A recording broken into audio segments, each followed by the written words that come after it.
Welcome students.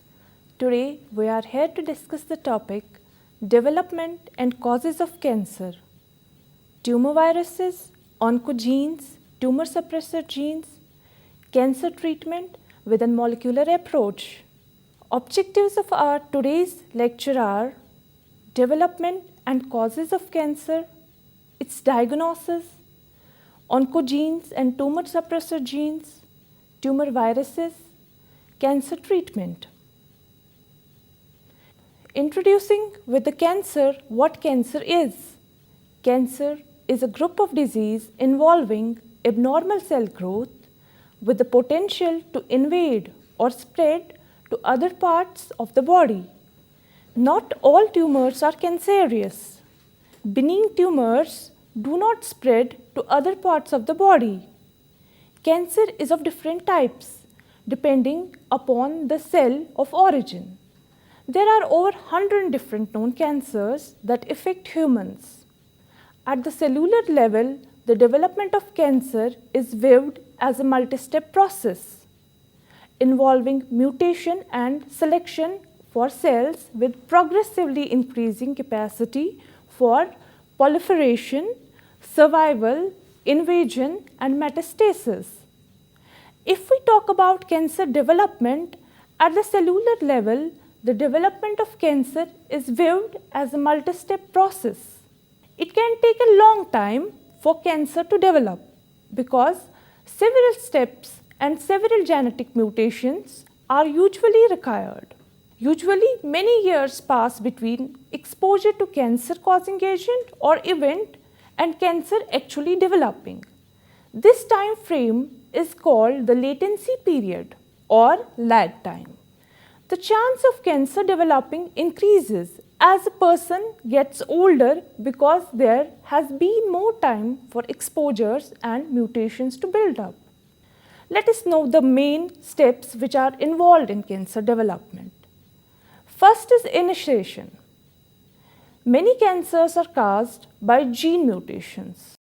Other cancers may be caused by additional mechanisms such as translocations or when a specific gene's function is changed because of changes to that gene's messages. Then is promotion. Agents such as hormones or some drugs cause further damage and are called promoters. Unlike carcinogens, promoters do not cause cancer by themselves but allow a cell that has undergone initiation to become cancerous. Some carcinogens such as exposure to large doses of radiation are powerful enough to cause cancer without the help of promoters. Then is progression. Transformation in a normal cell causes it to behave, grow and function quite differently and turn into a cancer cell. The cell's growth instructions get mixed up. This causes the cell to go on growing and reproducing itself. The time it takes a cell to double in number is called the doubling time. A fast-growing cancer cell may double over 1 to 4 weeks, a slower-growing one over 2 to 6 months. The doubling time varies with the type of cancer cell and how aggressive it is. In adults, there is usually a long latency period after initiation during which promotion and progression are occurring, which means it takes a long time before a cell becomes cancerous. In children, this latency period is much shorter. Finally is metastasis. As cancer cells divide, they can invade surrounding tissue. They can also break away from the original tumor and enter the bloodstream or lymphatic system. If the cancer cells escape detection by the immune system, they can be carried by the blood and lymph to different parts of the body. This is how cancer can metastasize. Childhood cancers tend to metastasize earlier than adult cancers. About 80% of childhood cancers have metastasized when they are diagnosed. Now coming to causes of cancer. Risk factors are predisposition behaviors, exposures or environmental conditions that increase the probability of obtaining a given disease. A number of different types of exogenous, that's environmental factors, are known causes of cancer. These include some aspects of food and nutrition that are established as carcinogenic. Known causes of cancer include tobacco smoking and its use, infectious agents, medication, radiation, and industrial chemicals. Carcinogenic agents in food and drink are also the reasons. Second is individual causes of cancer that often interact with one another to increase or decrease risk, or are modifiers or precursors of others, and some act together to produce a multiplicative effect. Some of the known potent causes of cancer are gene alterations, oxidative stress, inflammation, hormones, tobacco use, and many others. Now coming to the diagnosis. Diagnosis of cancer includes use of markers. Many cancers can be detected by the excess production of proteins that are normally produced by a particular cell type called a cancer marker. For example, prostate cancer can be diagnosed by the presence of high levels of a prostate-specific protein in the blood. Another is biopsy. A biopsy is the surgical removal of some cells, tissue, or fluid used to determine whether they are cancerous or not. When viewed under a microscope, benign tumors consist of orderly growth of cells that resemble the cells of the tissue from which they are taken. Malignant cells do not resemble other cells found in the same tissue. They are dividing so rapidly that they do not have time to produce all the proteins necessary to build normal cells. This leads to the disorderly appearance seen under a microscope. A needle biopsy is usually performed if the cancer is located on or close to the surface of the body. When a cancer is diagnosed, surgery is often performed to remove as much as possible without damaging neighboring organs and tissues. Now let us have concept of oncogenes and tumor suppressor genes. Genes that are involved in promoting cell division are called proto-oncogenes. Those that help inhibit cell division are called tumor suppressors. It has now become apparent that most, if not all, oncogenes are derived from cellular genes that encode various growth controlling proteins. In addition, the proteins encoded by a particular oncogene and its corresponding proto-oncogene appear to have very similar functions. Oncogenes and tumor suppressor genes have been shown to play an important role in this process by regulating either cellular proliferation or cell death.